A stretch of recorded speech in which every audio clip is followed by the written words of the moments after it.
Eu aprendi a temer a palavra festa do mesmo jeito que outras mães temem a palavra febre. Quando dezembro chega, o calendário vira um mapa de riscos. Supermercado cheio, música alta em todo canto, gente falando mais alto do que o necessário, acima de tudo, a promessa inevitável dos fogos. Meu filho é autista e tem uma sensibilidade sonora que não combina com surpresa. Para ele, um estampido não é só barulho, é uma pancada que atravessa o corpo, como se a vibração invadisse por dentro e embaralhasse o mundo.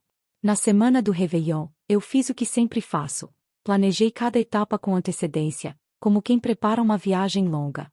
Separei os abafadores de ouvido, carreguei o celular com músicas calmas e com a contagem regressiva em volume baixo. Deixei na bolsa um brinquedo sensorial, uma garrafa de água e o bilhete do laudo, porque eu já aprendi que, em público, a palavra de uma mãe nem sempre vale.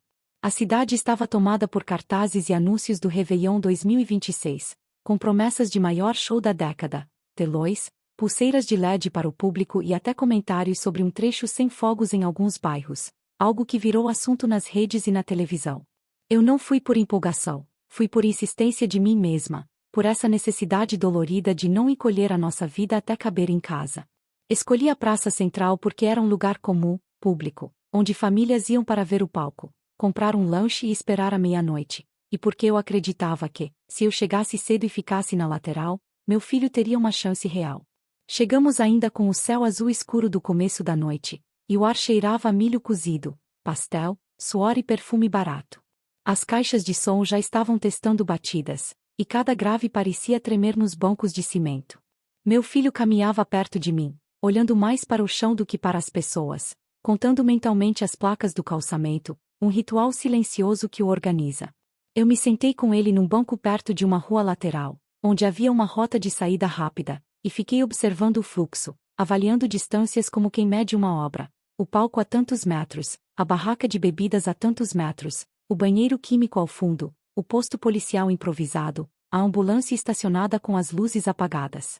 Ele estava bem, atento, mas estável, e por alguns minutos eu quase consegui acreditar que seria uma noite apenas cansativa, não traumática. O primeiro sinal de problema veio antes mesmo do barulho grande. Começaram a aparecer grupos com sacolas cheias de rojões, como se aquilo fosse um acessório obrigatório da celebração. Eu vi um homem abrir uma caixa no meio da praça e distribuir fogos para adolescentes, e vi crianças menores com estalinhos na mão, rindo do próprio poder de assustar. Meu estômago apertou, e eu me aproximei do meu filho, ajustando os abafadores nele, explicando que, se ficasse muito forte, nós iríamos embora sem vergonha nenhuma. Quando um rojão estourou do lado de fora da praça, um estrondo seco que bateu e voltou entre os prédios, eu senti o corpo do meu filho reagir antes da mente. Ombros subiram, mãos tremeram, olhos procuraram um canto seguro. Ele não gritou, ele apenas prendeu a respiração e ficou rígido, como se tentasse desaparecer. Foi ali que eu decidi que não podia ficar calada, porque eu já reconheço o começo da sobrecarga dele como reconheço nuvens pesadas antes da chuva.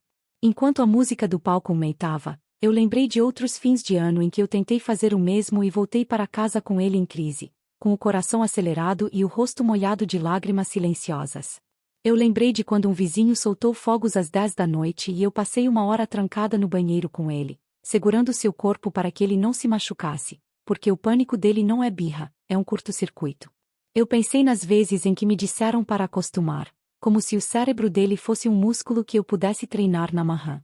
Nos últimos meses, eu tinha visto muita gente falando sobre inclusão e sobre alternativas de celebração, como shows de luz, drones e fogos de baixa emissão sonora, e vi a palavra sensibilidade auditiva circular em vídeos curtos, em posts de mães, em debates que pareciam finalmente chegar ao cotidiano. Mas, ali na praça, o que eu via era a velha certeza de que a alegria de alguns vale mais do que a paz de outros. Meu filho me olhou, não pedindo nada com palavras, mas com aquele olhar direto que parece dizer, me leva daqui. Eu respirei fundo e tentei ganhar tempo, porque ele também tem direito de estar em um lugar público, de ver as luzes, de sentir a brisa, de experimentar o que chamam de normalidade sem pagar com dor. Eu me levantei e caminhei até a área onde havia uma faixa da organização do evento, procurando alguém responsável, alguém que pudesse orientar a população a não estourar rojões no meio das famílias. Eu encontrei um homem com colete refletivo, desses que controlam fila e orientam trânsito, e perguntei com educação se havia um espaço reservado para pessoas com sensibilidade ao sol, como alguns eventos já começaram a oferecer. Ele me olhou de cima a baixo, como se eu estivesse pedindo um privilégio absurdo, e respondeu que ali era Réveillon, que barulho era inevitável, e que eu deveria ter pensado nisso antes de trazer uma criança. Eu voltei para o banco com um gosto amargo na boca, tentando não deixar meu filho perceber o quanto aquela resposta me atingiu. Na volta, passei por um grupo que ria alto, com latas na mão, e ouvi um deles dizer que naquele Réveillon 2026 ninguém iria estragar a diversão deles com mimimi de internet. Eu senti a palavra me cortar, porque eu sei que, quando chamam a dor do meu filho de mimimi, não estão só discordando, estão desumanizando.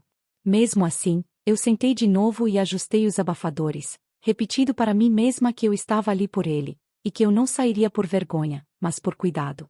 Eu só não imaginava que, minutos depois, eu seria colocada no centro de uma humilhação pública por fazer a coisa mais básica que uma mãe pode fazer: proteger. O relógio do telão mostrava uma contagem regressiva genérica para meia-noite, e as pessoas já ensaiavam gritos e brindes, como se cada minuto fosse um degrau para o excesso. De tempos em tempos, alguém soltava um rojão de teste, e eu via meu filho piscar rápido, como quem tenta expulsar o som do ouvido com os próprios olhos. A cada estouro, eu avaliava a distância, a direção do vento, o caminho até a rua, a possibilidade de chamar um carro por aplicativo, tudo ao mesmo tempo, porque o corpo de uma mãe aprende a funcionar em alerta. Eu percebia também os olhares, mesmo antes de qualquer cena maior. Alguns curiosos, outros irritados, como se o simples fato de eu estar atenta ao meu filho já fosse uma afronta ao espírito festivo. Eu mantive o sorriso neutro, essa máscara que mães como eu desenvolvem para não oferecer ao mundo uma desculpa pronta para nos atacar. Por dentro, porém, eu só pedia que aquela noite não virasse mais uma história de dor para eu contar em consultório, mais um episódio para eu explicar para terapeutas e professores, mais um registro do quanto o espaço público ainda escolhe quem pode estar nele. Quando o próximo estrondo veio mais perto, eu me levantei de novo, dessa vez decidida a falar com quem estivesse soltando os fogos ali dentro, porque o meu limite também existe. Eu caminhei até a borda da praça, seguindo o rastro de fumaça e o cheiro acre de pólvora que começava a se misturar ao cheiro de fritura. O som do palco vinha como uma parede, mas o que me guiou foi o barulho irregular, estalando fora do ritmo da música, como tiros curtos. Encontrei um grupo perto de um canteiro, rindo e apontando para o céu, enquanto um deles segurava um rojão comprido com a naturalidade de quem segura um copo. Eu me aproximei devagar e pedi, sem gritar, que eles não soltassem fogos ali dentro, porque havia crianças, idosos, no meu caso, um menino autista que sofria com aquele tipo de sol. Eu escolhi as palavras com cuidado, como quem pisa em chão molhado para não escorregar, mas a resposta veio rápida e cruel. Um dos homens fez uma careta e disse que, se meu filho tinha problema, eu deveria ter ficado em casa. Outro riu e perguntou alto se agora o Réveillon 2026 ia ter área VIP para criança mimada. Eu senti o sangue subir, mas mantive a voz baixa e repeti que não era mimo, era sensibilidade auditiva, era uma condição real, e que existia lei e bom senso. A palavra lei foi como gasolina. Eles começaram a falar por cima de mim, chamando de exagero, dizendo que eu queria mandar no evento, que eu era a chata que estraga a alegria dos outros. O círculo em volta aumentou, como acontece quando alguém percebe que pode assistir a uma humilhação ao vivo. Eu vi celulares sendo levantados, não para ajudar, mas para gravar. Um rapaz apontou a câmera para o meu rosto e disse, em tom de deboche, que aquilo ia render, que era o tipo de cena que viralizava fácil na virada. Eu senti um frio no estômago, porque eu sabia o que significava virar personagem de vídeo sem contexto. Comentários cruéis, julgamentos rápidos, gente pedindo que você suma. Mesmo assim, eu tentei manter o foco no essencial. Eu precisava voltar para o meu filho antes que ele entrasse em crise. Quando eu virei para ir embora, um rojão estourou a poucos metros, alto demais, perto demais, e o estrondo fez a praça inteira vibrar. Eu ouvi gritos de excitação e risadas, mas, na minha cabeça, o som veio como uma lâmina. Corri de volta e encontrei meu filho encolhido no banco, com o rosto enterrado no meu casaco, as mãos pressionando os abafadores como se eles fossem a última barreira entre ele e a dor. Ele chorava sem sol, um choro contido, desses que não pedem atenção, apenas sobrevivem. Eu abracei o corpo dele e senti a tensão nos músculos, a respiração curta, o tremor fino que denuncia pânico mesmo quando não há grito. Foi nessa hora que a discriminação se tornou pública, porque uma senhora que tinha visto minha conversa voltou comigo e, em vez de me apoiar, apontou para o meu filho e disse em voz alta que ele estava fazendo cena, que eu estava usando a criança para impor regra. Algumas pessoas assentiram, outras riram, e eu ouvi alguém dizer que, se eu não aguentasse barulho, eu deveria ir para uma igreja ou para um sítio. Eu estava em um lugar público, com um menino em sofrimento silencioso nos braços, e mesmo assim eu era tratada como a errada, como a intrusa. Um homem passou perto e, sem nem reduzir o passo, soltou a frase que eu mais odeio: autismo agora é moda. Eu senti a garganta fechar, porque essa frase reduz anos de terapia, noites sem dormir, avaliações, adaptações na escola e, principalmente, a experiência do meu filho a um capricho coletivo. Eu expliquei novamente, para quem quisesse ouvir, que meu filho não escolhe reagir, que o som para ele dói, e que o choro silencioso é o modo dele de tentar se controlar para não descompensar. Mas minhas palavras se perdiam no ruído do julgamento. Uma mulher com um copo na mão se aproximou demais, invadindo meu espaço, e disse que eu estava estragando o réveillon de todo mundo com drama, que eu queria atenção. Eu respondi que a única atenção que eu queria era que parassem de estourar rojões no meio da praça, porque aquilo não era parte do show oficial, era gente soltando por conta própria. Ela riu e perguntou se eu achava que tinha autoridade para proibir alguém de ser feliz. Do lado, alguém gritou "deixa estourar", e o grupo respondeu com gargalhadas, como torcida. Eu senti minhas mãos tremerem, não de medo físico, mas de uma mistura de raiva e impotência que eu só sinto quando o sofrimento do meu filho é colocado em julgamento público.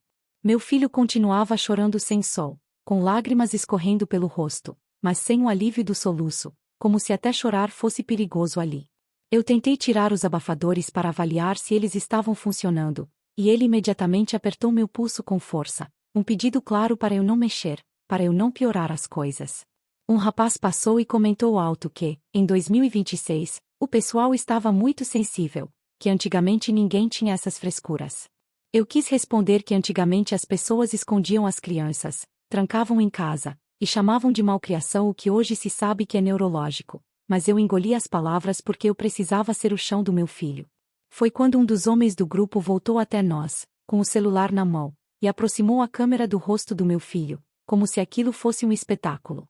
Eu levantei a mão na frente da lente e pedi, com firmeza, para ele parar, para respeitar. Ele recuou um passo e, com um sorriso debochado, disse que eu era agressiva, que eu estava ameaçando, e que ele ia chamar a polícia por causa de mim. Essa inversão é uma violência à parte. Você está pedindo respeito e vira acusada de criar confusão. Algumas pessoas começaram a repetir que eu estava descontrolada, mesmo eu falando baixo, mesmo eu tentando apenas proteger meu filho. Um segurança do evento se aproximou, atraído pelo círculo, e eu senti um fio de esperança, achando que ele iria dispersar os fogos. Mas ele olhou primeiro para o grupo, depois para mim, e pediu que eu me acalmasse, como se a origem do problema fosse a minha reclamação e não os rojões. Eu disse que estavam soltando fogos ali dentro, que meu filho estava sofrendo, que aquilo era perigoso, e ele respondeu que não poderia fazer nada se eu não apontasse quem exatamente tinha soltado, como se fosse simples identificar no meio da multidão. Eu senti as pessoas se fortalecerem com a postura dele, como se a autoridade tivesse escolhido um lado. Foi nesse ponto que eu me senti humilhada de verdade, não pela falta de solução, mas pelo olhar coletivo de reprovação, como se eu tivesse cometido um pecado social ao pedir um mínimo de cuidado. Eu abracei meu filho com mais força e comecei a recolher nossas coisas, decidida a sair antes que ele entrasse em colapso.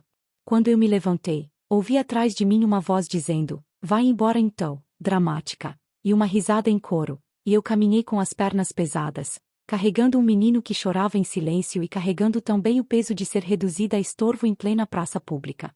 Enquanto eu avançava, eu via ao longe o telão anunciando hashtags e filtros do Réveillon 2026 para o público postar, e aquilo me pareceu irônico. Tanta preocupação com engajamento e tão pouca com gente real. Eu só queria atravessar aquela praça sem que a dor do meu filho virasse entretenimento. Eu não cheguei a sair da praça. Na esquina onde a rua lateral encontrava a calçada, meu filho travou de novo, como se o corpo dele tivesse decidido que não dava para dar mais um passo. Ele se sentou no chão, encostou as costas no meu joelho e continuou chorando em silêncio, com a cabeça baixa, tentando se proteger do som com o próprio corpo. Eu me agachei ao lado dele e senti o concreto frio sob as mãos. Eu estava naquele ponto em que a mãe precisa escolher entre insistir e piorar a crise ou parar e virar alvo de mais olhares. Eu parei. Fiquei ali, segurando o rosto dele com cuidado, falando baixinho para ele respirar comigo, contando até 4, como a terapeuta ensinou, usando o meu próprio corpo como escudo para bloquear parte do sol. O problema é que, no Réveillon, o barulho não respeita escudo. Outro rojão estourou, mais perto do que antes, e eu vi meu filho estremecer inteiro, como se o som tivesse tocado diretamente a espinha. Foi nesse momento que algo mudou, não por milagre, mas por evidência. Um foguete subiu torto, descrevendo um arco baixo, e caiu ainda aceso a poucos metros de um carrinho de bebê estacionado perto de uma barraca. Houve um grito coletivo e uma correria curta. A mãe do bebê puxou o carrinho com força, e o rojão explodiu no chão, espalhando faíscas e fumaça. O susto foi imediato, e o cheiro de pólvora ficou mais forte, quase metálico. De repente, o que eu tinha dito deixou de ser drama e virou risco concreto. Algumas pessoas começaram a procurar quem estava soltando, e eu vi o mesmo grupo, mais ao fundo, tentando se misturar na multidão, como se nada tivesse acontecido. Uma mulher que tinha ficado observando desde a minha primeira abordagem se aproximou de mim. Ela se apresentou rápido, disse que era técnica de enfermagem e perguntou se podia ajudar. Eu não tinha energia para formalidades, eu só disse que meu filho era autista e que o sol estava machucando. Ela não pediu laudo, não questionou, não fez cara de julgamento. Ela apenas abaixou ao nosso lado e colocou o corpo dela de um jeito que formou uma pequena barreira entre nós e o fluxo. Ao mesmo tempo, um homem mais velho, que estava perto do carrinho de bebê, começou a falar alto que aquilo era perigoso, que não era fogos do show oficial, que era irresponsabilidade. As pessoas começaram a repetir a palavra perigoso como se fosse a senha que finalmente autorizava a indignação. Meu filho, ainda chorando sem sol, levantou o rosto por um segundo, e eu vi o brilho de lágrimas refletindo as luzes do palco e dos celulares ao redor. Ninguém ali podia dizer que era encenação. Era um menino em sofrimento, tentando se controlar, e um rojão acabará de quase atingir um bebê. A prova estava montada, não em argumentos, mas em cenas. E, no meio disso, algo ainda mais duro aconteceu. O rapaz que tinha filmado a minha reclamação foi filmado também. Eu percebi uma adolescente com o celular apontado para ele e para o grupo, registrando a caixa de rojões, os risos, a fala debochada e o momento em que o rojão subiu torto. Ela dizia para uma amiga que estava gravando para mostrar como começou. Eu não sei se era por consciência ou por cansaço, mas ver alguém registrar o antes e não só o meu rosto me deu uma sensação rara de justiça, porque quase sempre o mundo grava a reação e ignora a agressão. A técnica de enfermagem me perguntou se eu tinha água. Eu entreguei a garrafa e ela sugeriu que eu fizesse o meu filho sentir a textura da tampa, algo simples para ancorar. Eu coloquei a tampa na mão dele e ele apertou com força, os dedos brancos, como se aquilo fosse uma corda. Eu falei perto do ouvido dele, contando o que estava acontecendo, que o barulho estava passando, que eu estava ali, que ele não estava sozinho. Ele continuava sem fazer som, mas o choro mudava de ritmo, saindo do choque e entrando num lamento baixo, quase um suspiro, como quando a dor finalmente encontra um caminho para escapar. Ao redor, a praça parecia outra. Gente que antes ria agora procurava culpados, gente que antes gravava por diversão agora perguntava se alguém tinha visto de onde veio. Um homem que eu não conhecia apontou para o grupo e disse que tinha visto eles acendendo rojões perto do canteiro. O segurança, o mesmo que tinha me pedido para eu me acalmar, voltou, desta vez acompanhado de um colega e com o rádio na mão. Ele olhou para o chão onde o rojão tinha explodido, viu as marcas de queimado, e a postura dele mudou sem precisar de discurso. Eu vi o constrangimento no rosto dele, não porque tivesse compaixão súbita, mas porque agora havia evidência de risco, algo que podia gerar responsabilidade para o evento. Quando ele se aproximou, eu mostrei meu filho no chão e disse apenas: "É isso que eu estava tentando evitar." Ele não respondeu, apenas pediu pelo rádio para chamarem a polícia e para recolherem fogos. Uma viatura que estava estacionada mais adiante se aproximou lentamente, abrindo caminho entre as pessoas. Enquanto isso, a adolescente continuava gravando, e eu ouvi ela dizer que ia mandar o vídeo para um grupo local, porque estava cansada de ver gente passando por isso. Eu pensei que talvez o Réveillon 2026 fosse mesmo diferente em alguma coisa, não necessariamente mais gentil, mas mais exposto, mais difícil de esconder crueldade atrás de versões rápidas. Um policial desceu, conversou com o segurança e caminhou na direção do grupo. Alguns tentaram sair, mas outras pessoas apontavam, e a própria multidão, que antes me empurrava para fora, agora formava um corredor para que eles fossem identificados. Eu não comemorei, eu continuei no chão com meu filho, porque a prioridade não era punir ninguém, era impedir que ele se despedaçasse por dentro. Eu senti a mão dele agarrar meu antebraço, e eu deixei ele apertar, porque às vezes a pressão é o único jeito de ele provar para si mesmo que ainda existe limite. A técnica de enfermagem apontou para uma área atrás de uma tenda de apoio, onde a música chegava abafada, e eu aceitei ir para lá. Com cuidado, levantei meu filho, que veio mole, pesado, como se tivesse perdido energia de uma vez. O corpo dele cheirava a suor frio, e eu senti o tecido do meu casaco úmido das lágrimas dele. Quando chegamos atrás da tenda, o som ficou mais distante, e eu percebi o quanto a praça inteira era um amplificador de dor. Eu fiquei ali com ele sentado no chão, encostado no meu peito, e ouvi ao longe caixas sendo recolhidas, vozes orientando, gente comentando que não era permitido soltar rojão ali dentro. Eu ouvi também pessoas dizendo, em tom mais baixo, que não tinham pensado no autismo daquele jeito, que a criança estava sofrendo de verdade. Essa expressão, de verdade, me feriu, porque ela revela o quanto o padrão é desconfiar de mães como eu.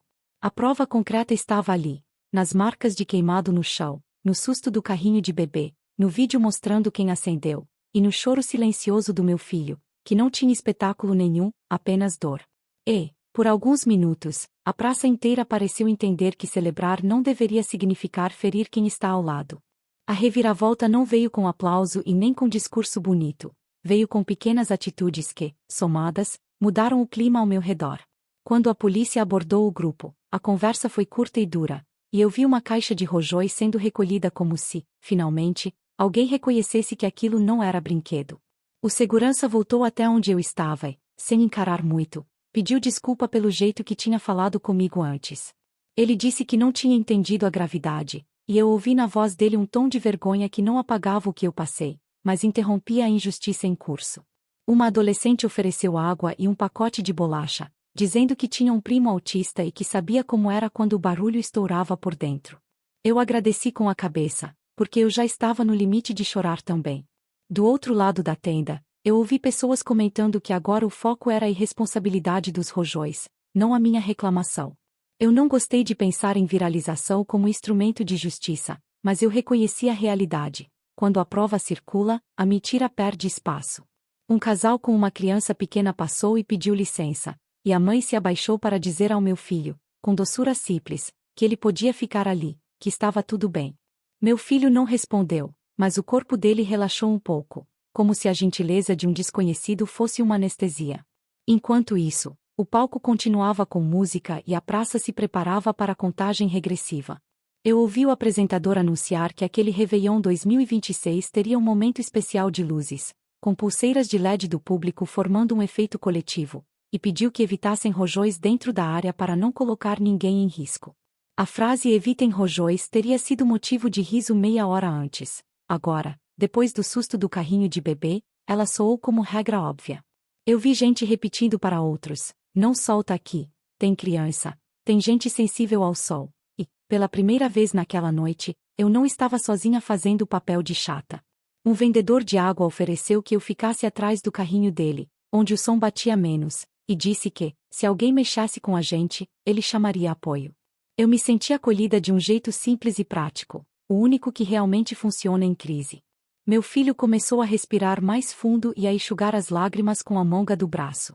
Eu ainda sentia a vergonha residual de ter sido exposta, mas ela começava a ser substituída por algo mais firme, como o direito básico de ocupar espaço sem pedir desculpa por existir. Faltava pouco para meia-noite e eu ouvi conversas sobre alternativas que estavam aparecendo em outras cidades, como shows de drones e fogos de ruído reduzido, coisas que viraram comparação inevitável neste fim de ano. Eu pensei que, se o mundo estava mudando, tinha que mudar também ali, naquela praça, na prática. Quando a contagem regressiva começou no telão, a praça inteira levantou o braço com as pulseiras de LED, e as luzes mudaram de cor como uma onda atravessando o público. Sem fogos estourando dentro da área, eu consegui ouvir a voz do meu filho sussurrando, quase inaudível, perguntando se já era ano novo. Eu respondi baixinho que ainda faltavam alguns segundos, e senti o peito apertar, porque ele tinha feito um esforço gigantesco para estar ali. A meia-noite chegou com gritos, abraços, ao longe, fogos estourando em bairros distantes, como um trovão que não nos atingia em cheio. O som ainda existia, mas havia amortecimento naquela área. Mais importante, havia gente ao redor fazendo a mesma escolha, não provocar barulho desnecessário. Eu olhei para o céu, vi fumaça iluminada pelos refletores, e pensei na diferença brutal entre o barulho que machuca e a luz que celebra. Naquele Réveillon 2026, a praça não virou um mundo perfeito. Ela só virou, por alguns minutos, um lugar onde a empatia venceu a vontade de se impor. E essa mudança, por menor que fosse, era coletiva, feita de desconhecidos que decidiram parar de rir da dor alheia. Depois da virada, uma senhora que tinha falado contra mim voltou e disse, com a voz baixa, que tinha sido injusta e que não sabia como aquilo funcionava. Eu não abracei nem dramatizei. Eu só disse que respeito não deveria depender de susto, mas que eu apreciava ela ter voltado para reconhecer o erro. Ela ficou em silêncio, olhando para o meu filho, como quem finalmente entende que não existe cena quando existe dor. Eu senti que, pela primeira vez naquela noite, eu não estava sendo empurrada para fora, eu estava sendo deixada em paz. Essa paz não era só ausência de ataque, era espaço para eu cuidar do meu filho sem precisar justificar cada gesto. Eu vi pessoas abrindo passagem quando eu precisava ir ao banheiro, vi alguém oferecendo protetor auricular descartável, vi um rapaz avisando um grupo de adolescentes para não estourar estalinhos perto da tenda. O mesmo público que, minutos antes, me chamava de dramática, agora estava policiando a própria empolgação, não por bondade abstrata, mas porque tinha entendido, com a prova concreta na frente, que o limite existe. Eu escutei um pai dizer ao filho pequeno que não era engraçado assustar ninguém com rojão. E aquela frase, simples, me deu vontade de chorar mais do que qualquer pedido de desculpas. Uma mulher comentou que, na escola do filho dela, já falavam mais abertamente de neurodiversidade, e que o Réveillon 2026 estava sendo o primeiro em que ela via muita gente discutindo isso na família, no trabalho, nos grupos de mensagem. Eu pensei no quanto essas conversas parecem modernas na internet e no quanto, na rua, ainda encontram resistência, até que a realidade obriga a enxergar. Meu filho continuava sentado comigo, encostado no meu peito, e eu fazia pequenas pressões nos ombros dele, um tipo de abraço firme que ajuda o corpo a se reorganizar. Ele não estava feliz como as outras crianças, ele estava sobrevivendo, e, naquele contexto, sobreviver já era um sucesso sem glamour. Quando um novo barulho estourou longe, do lado de fora da praça, ele reagiu, mas não caiu, ele apenas fechou os olhos e apertou minha mão. E eu vi que o cérebro dele estava conseguindo processar com menos pânico. Eu ouvi gente comentar que o show oficial ia priorizar luzes e música, e que a equipe estava reforçando o aviso para não entrarem com rojões, e eu percebi que o evento, pressionado pelo risco e pela repercussão, estava se ajustando. Não era uma vitória moral, era uma correção prática, e, às vezes, é disso que a gente precisa para não adoecer. Eu fiquei observando a multidão, vendo como as pessoas mudam quando percebem que podem ser as próximas vítimas de uma imprudência. Um senhor, que tinha visto o rojão perto do carrinho de bebê, passou por mim e disse apenas, "Você estava certa." Eu respondi com obrigada quase sem voz, porque aquela validação tardia ainda doía, mas ela também colocava um ponto final no tribunal improvisado que tinham feito de mim. Aos poucos, o círculo de curiosos se desfez, e eu pude respirar como uma pessoa comum, não como uma defesa ambulante. Eu olhei para o meu filho e prometi em silêncio que eu não ia parar de tentar ocupar o mundo com ele, mas que eu também não ia aceitar que o preço dessa tentativa fosse a humilhação. Eu saí da praça depois de meia-noite, não porque a festa acabou, mas porque eu conheço o limite do meu filho e o meu. Ele já tinha voltado a respirar com mais regularidade, mas o cansaço dele era visível, como se cada minuto ali tivesse cobrado juros altos. Eu caminhei devagar com ele pela rua lateral, longe das caixas de sol, e o ar parecia mais frio fora da multidão. Ainda havia fogos estourando em pontos distantes, e cada estrondo fazia meu corpo se preparar para o pior, mesmo quando o dele já estava mais protegido.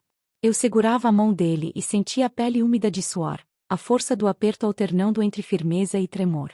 Na esquina, a técnica de enfermagem que tinha nos ajudado passou por nós e perguntou se a gente tinha como voltar para casa com segurança. Eu disse que sim, que eu ia chamar um carro e esperar em um lugar mais silencioso, e ela se ofereceu para ficar por perto até o carro chegar.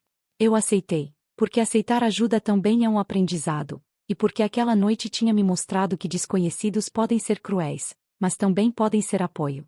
Enquanto esperávamos, eu vi notificações no celular e senti aquele medo antigo de virar assunto sem contexto. Quando eu abri, o que aparecia era um relato sobre o rojão perto do carrinho de bebê e sobre a polícia recolhendo a caixa, e eu entendi que a história tinha se rearrumado. Eu não senti alegria com isso, eu senti um alívio cansado, como quem tira um peso das costas por um instante. Meu filho encostou a cabeça no meu ombro e, com a voz baixa, disse que o barulho tinha doído. Eu respondi que eu sabia, que eu tinha visto, que eu acreditava nele, e ele não chorou mais. Ele só ficou quieto, como se a validação fosse um cobertor. Eu me lembrei do momento em que levantaram o celular no meu rosto, do riso coletivo e da frase "autismo agora é moda", e senti um nojo que não some rápido, porque esse tipo de crueldade não é só ignorância, é escolha. Eu me lembrei também do instante em que o rojão caiu torto e quase atingiu um bebê, e de como o mundo só acreditou em mim quando a imprudência ameaçou alguém considerado normal. Essa é a parte mais amarga. A dor do meu filho, sozinha, não foi prova suficiente para alguns. Precisou virar risco para muitos. Quando o carro chegou, eu coloquei ele no banco de trás, prendi o cinto com cuidado e pedi ao motorista para evitar ruas próximas à festa. Ele assentiu sem fazer pergunta, e esse detalhe simples, a ausência de interrogatório, me pareceu uma forma de respeito. Durante o caminho, eu fiquei olhando pela janela as luzes de Natal misturadas às luzes de Ano Novo, pensando no contraste entre o que chamam de celebração e o que, para alguns, vira ameaça. Eu pensei nas vezes em que eu voltei para casa me culpando por ter tentado, e decidi que eu não ia mais transformar o preconceito dos outros em culpa minha. Eu também pensei no quanto a conversa sobre o Réveillon 2026, sobre fogos mais silenciosos, luzes e alternativas, está circulando por aí, e no quanto ainda falta para isso virar prática comum. Em casa, eu tirei os abafadores, dei banho no meu filho e o enrolei numa toalha, e ele deixou o corpo descansar como quem larga uma armadura.